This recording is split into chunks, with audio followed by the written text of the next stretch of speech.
7 में आपका स्वागत है। मैं हूं आपके साथ अंकिता। चलिए रुक करते हैं खबरों की ओर। सीहोर जिले से 30 किलोमीटर दूर बिशनखेड़ी गांव, जहां की जनसंख्या 2000 है। गांव की महिलाएं अपनी मजदूरी छोड़कर सुबह उठने से पैदल चलकर 2 किलोमीटर दूर जाकर कुएं के आकार जैसी झीरी खोदकर जान जोखिम में डालकर बूंद बूंद मट मेला पानी को कपड़े से छानकर बड़ी मकसद कर एक कप्पा पानी लाने को मजबूर है।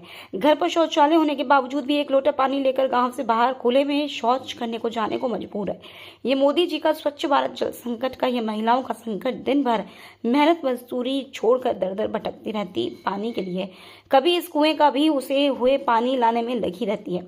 जल ही जीवन है, यह भारत देश का नारा है। स्वच्छ भारत हमारा है, ये मोदी जी का नारा है। पानी सबको प्यारा है। कैसा भारत का विकास का नजारा है। जब देश में पानी नहीं दे सकती सरकार, तो देश का कैसे विकास होता है। नेता अधिकारी तो ठंडा फ्रिज का पानी पीते हैं और गांव की जनता को मटमेला पानी पीने को नसीब नहीं है। यही भारत का विकास है।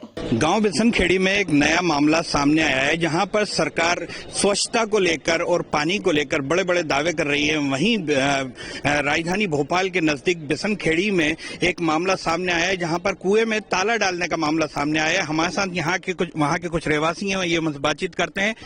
क्या कुछ मामला बताइए। सर, हमारे गांव में पानी की बहुत समस्या है। सरपंच ने कुएं, सरकारी कुएं हैं, उनमें भी ताले डाल दिए गए। महिलाएं सोच के लिए परेशान हैं। अब लेटरिन में जाती है तो 8-10 लीटर पानी चाहिए, इतना पानी कहाँ से लाएं, तो बाहर सोच के लिए जा रही है महिलाएं। सरपंच से बोला तो वो काम ही नहीं कर रहा है। जैसे तैसे हमने एक बोर आया था सुकृत होके सरकारी, उसको भी नहीं लगाने दिया। 24 घंटा मशीन गाँव में खड़ी रही, उसने शासन की भी अवहेलना की।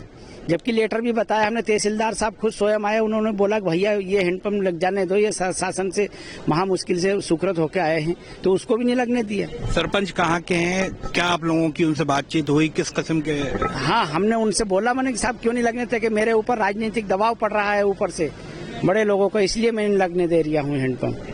यहाँ पर और भी लोग मौजूद हैं, आप क्या कुछ कहिएगा? मेरा क्या सर, ग्राम खमलिया पंचायत है ना सीहोर की, वहाँ पर पानी की संकट है। वो पानी का संकट इतना है कि जनताएं, कई घर के लोग तो पलायन कर रहे हैं। जैसे खेतों कुएं पे जाके मकान बना लिया उन्होंने, वहाँ जाके रह रहे खमलिया गांव में। और मैंने इस बात को लेकर के माननीय मुख्यमंत्री जी के यहाँ आवेदन दिया, पीएचई मंत्री जी के यहाँ आवेदन दिया, और हमारे जिले प्रभारी मंत्री मैडम का यहाँ आवेदन दिया। प्रमुख सचिव महोदय ने चिट्ठी भी लिखी सीहोर के ई को कि तत्काल यहाँ पानी की व्यवस्था की जाए, वहाँ भी आवेदन दिया। लेकिन अभी तक कोई व्यवस्था नहीं है, क्योंकि वहाँ पर 3000 की जनसंख्या ग्राम खमलिया में है ना।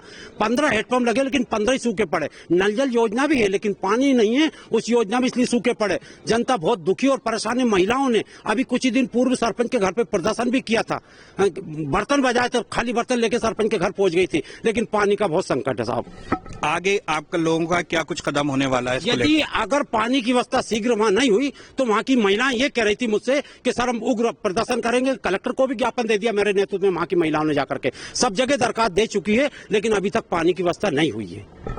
तो देखा आपने, ये हमारे साथ गांव के लोग हैं जिनका कहना है कि अभी पानी की और शौच की किसी भी तरह की कोई व्यवस्था नहीं है, जहां पर सरकार लाडली बहनाओं को लेकर बड़े बड़े दावे कर रही है। वहीं ये ग्रामवासी सरकार की पोल खोलते नजर आ रहे हैं। कैमरामैन हनीफ खान के साथ सऊद सिद्दीकी, न्यूज रूम 7 भोपाल। फिलहाल इस बुलेटिन में इतना ही। आप बने रहिए न्यूज रूम 7 के साथ। नमस्कार।